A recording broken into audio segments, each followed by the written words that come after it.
لأول مرة فشل ثنائية جيني سبايسل وتشارلر أردوغل بعد تكرارها للمرة الثالثة.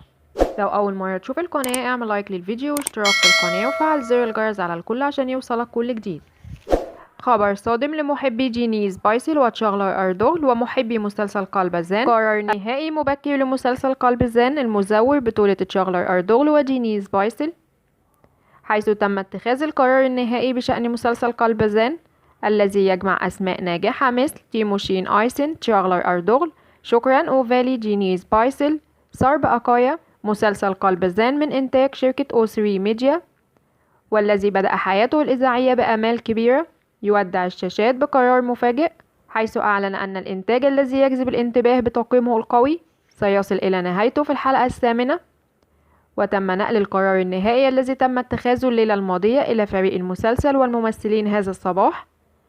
ويقال أن الانخفاض الخطير الأخير في عائدات الإعلانات وزيادة تكاليف الإنتاج أجبر إدارة القنوات على اتخاذ قرارات سريعة من خلال الجمع بين تيموشين آيسن وتشارلر أردوغل وجيني سبايسل، وتمت الإشادة بسارب أكايا لأدائه التمثيلي، لكنه لم يتمكن من تحقيق النجاح المتوقع في التقييمات.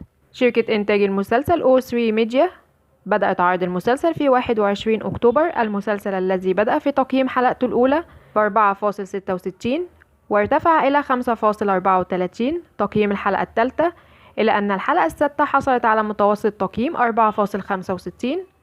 ورغم أن تجاوز 4 تقييمات يعتبر مستوى متوسطا للمسلسل، إلا أن القنوات بدأت باتخاذ قراراتها النهائية سريعا هذا الموسم. ويذكر أن المسلسل جذب الأنظار بقصته وتعبيره البصري، لكنه لم يتمكن من التمسك بديناميكية التلفزيون الحالية.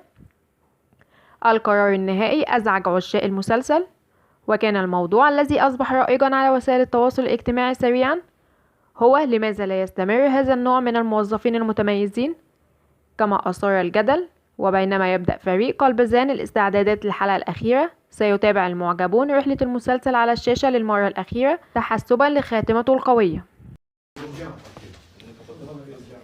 Mercimek çorbasını 3'e al. 3 mü? Evet. Daha güzelleri var.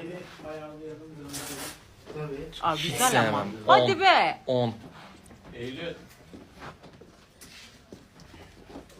Pide güzel ama benim ilk 5'im belli. Eminim onlar çıkacak birazdan. Çıkmanla göreceğiz. 6. Kaç? 6. Pide çok iyidir tabi.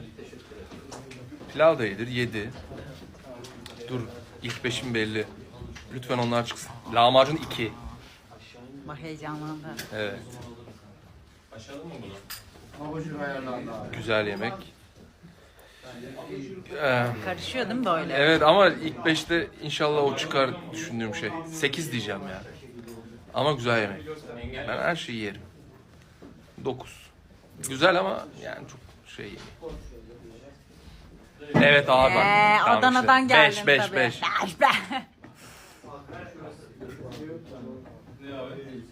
4. Ama dörtlük bak değildi bu işte. Ya Çabuk evet harcadı. ama şöyle biber de olmasını bekliyordum. Ha. Nerede? Döner nerede? Niye döner çıkmadı? Ama menemen bir güzel. oldu işte. Soğanlıysa bir olur. Tamam menemen yeriz. Ama İskender kebap bekliyordum bir de. Her pazartesi show TV. oynuyorsun ama rol arkadaşın gerçekten süper kahraman ve bunu saklıyor senden. Acaba kim? Soruyorum. Çağlar Ertuğrul, Selin Şekerci, Şükran Ovalı. Çağlar'ın anlaşılır. Ben anlarım. Hemen al. Aynen. Kanka, bak. Ben uçuyorum. anlarım yani. O bir trik yakalarım oradan. Şükran'la daha şimdi yeni tanıştık. Bir de Şükran böyle çok içi dışı bir Evet, insana çok- O sanki anlatır gibi. Evet. Ya Deniz bir şey Kız söyleyeceğim uçuyorum falan. ben bak. Aynen ve onda öyle bir şeylik var. Ama Selin Ketum'dur mesela. Evet. Selin Süper kahraman filmde oynuyorsun ama Neler yaktı mı yaptık. Doğru, İşte 8 doğru. bölüm Evet. sürdü. Onun da şeyi oluyor insanda hani ya hadi durayım mı biraz ne yapayım Ben de falan. ilişkiler- Bir gittikçe böyle ısınmaya başladı. Sonra Çağlar'ın adı geçiyordu ediyordu. Dedim tamam niye bekleyeceğim. Senaryoyu çok beğendim. Hikayeyi beğendim.